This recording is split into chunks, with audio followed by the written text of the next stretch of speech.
The soft glow of stage lights washed over Lina Chen as she sat poised at the grand piano, her hands hovering delicately above the keys. The concert hall was packed to capacity, every seat filled with spectators who had come to witness the Asian Prodigy perform. From businessmen in tailored suits to families holding programs folded neatly in their laps, they all sat in breathless anticipation. Lina had grown used to the weight of their expectations.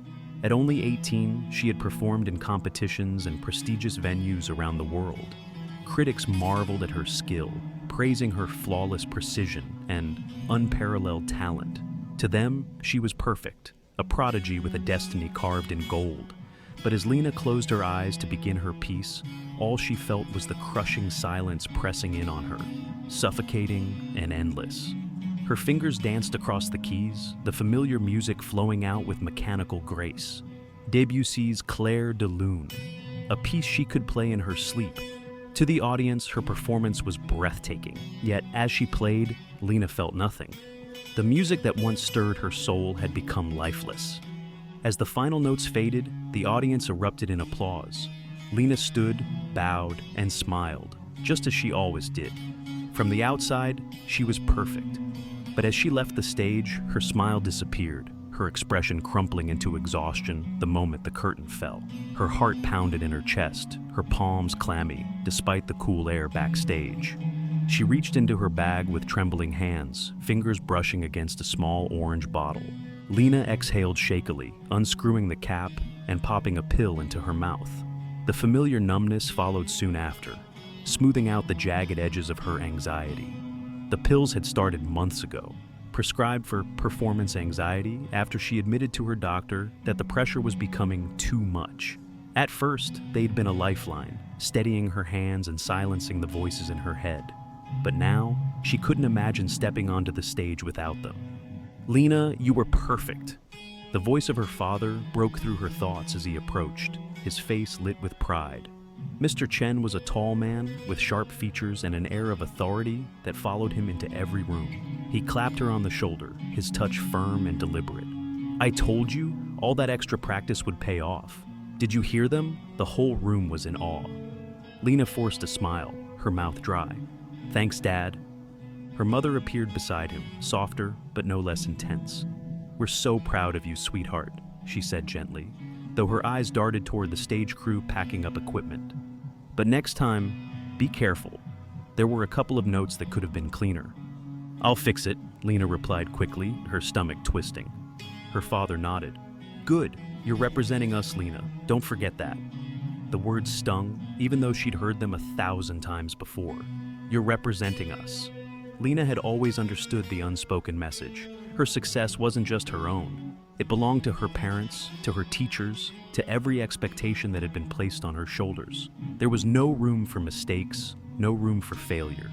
As they left the concert hall, her father spoke about upcoming competitions, sponsorships, and interviews. Lina nodded absently, her eyes fixed on the ground. The night air was cool, but her body felt heavy, her mind drifting. Once they reached the car, Lina slumped into the back seat, staring out the window as the city lights blurred past. Her father's voice continued, listing plans for the next month. "You'll need to increase your practice hours," he said. "The judges at the international competition will expect perfection. You can't afford to fall behind." "Of course, Dad," Lina whispered. The pills in her bag rattled softly as the car hit a bump in the road. She closed her eyes, her fingers tightening around the strap of her purse. When Lina got home, the first thing she did was retreat to her room, shutting the door behind her. She dropped her bag on the floor and sank onto the edge of her bed, kicking off her shoes. The orange pill bottle tumbled out of her bag, rolling to a stop by her feet. She picked it up, staring at the label. "Take one as needed." Lina turned the bottle over in her hands, her reflection faint in the mirror across the room. Her eyes were tired, her skin pale despite the makeup she'd carefully applied before the performance. She looked small, like a doll wound too tight, her strings ready to snap. From the hallway, she heard her father's voice on the phone, bragging about her performance. She was flawless tonight, absolutely flawless. Just wait until the international judges see her. Lina felt her throat tighten. Flawless. It was a word she heard every day, a word she was supposed to embody. But the truth was, she was far from it. Her hands ached from hours at the piano. Her mind buzzed with thoughts she couldn't quiet.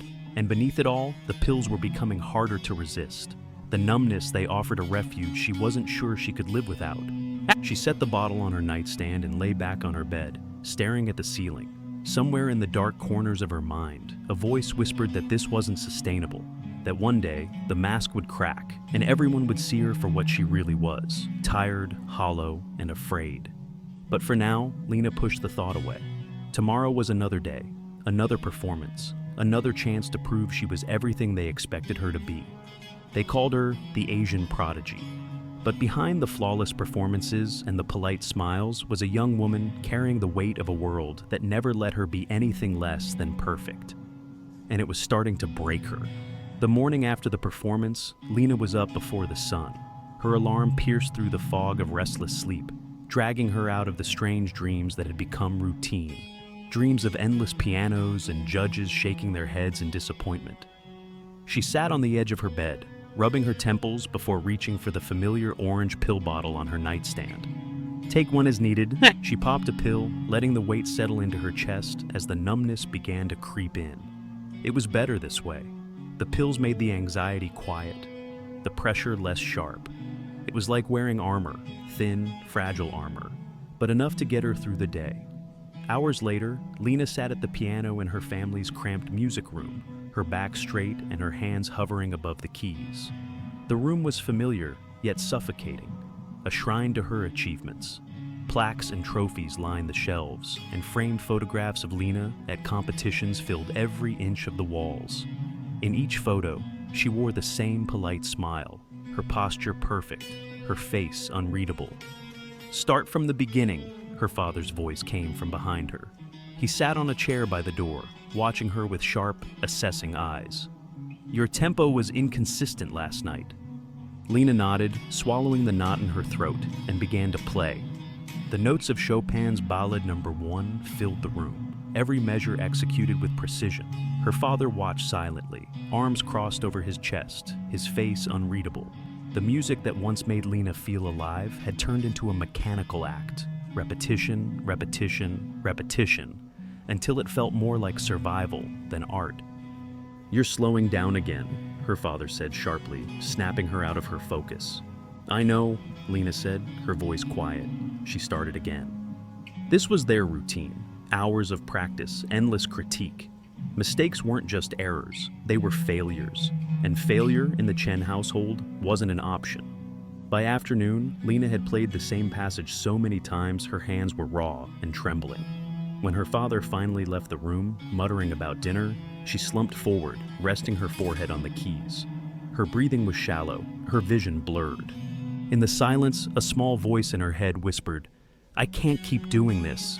She looked up at the mirror across the room, the reflection of her tired face staring back at her. Her skin was pale, dark circles visible beneath her eyes. She reached into her bag and retrieved the bottle of pills, twisting it between her fingers. She knew she was taking too many. The numbness that once required one pill now took 2 or even 3. But the thought of facing a competition, a mistake, her father's disappointment without them was unthinkable. Just one more, she told herself, and swallowed another pill. Days passed, and Lina's schedule didn't let up. Rehearsals, tutoring, interviews. She moved through them all like a ghost. Her parents spoke constantly of the upcoming international competition, calling it her greatest opportunity yet. You have to win, her father said one evening, sitting across from her at dinner. His tone was calm, but his words carried weight. This could change everything for you, Lina. Lina nodded, staring at her plate. I know, Dad. But that night, as she lay in bed, the words echoed in her mind. You have to win. This could change everything. She thought of the judges, the cameras, the sea of strangers waiting to scrutinize every note, every movement of her hands. The thought made her chest tighten until it felt like she couldn't breathe. Lina sat up, fumbling for the pill bottle, and poured 3 pills into her palm. She swallowed them dry, her hands shaking. The breaking point came 2 days before the competition. Lina was scheduled to rehearse at the concert hall where the event would be held. As she entered the empty space, the massive grand piano on stage felt more like a monument than an instrument. Its glossy surface gleamed under the harsh lights, and the empty seats stretched into the darkness like a silent army waiting for her to fail. Her father sat in the back row, his presence looming even from a distance. "Start with the first movement," he called out.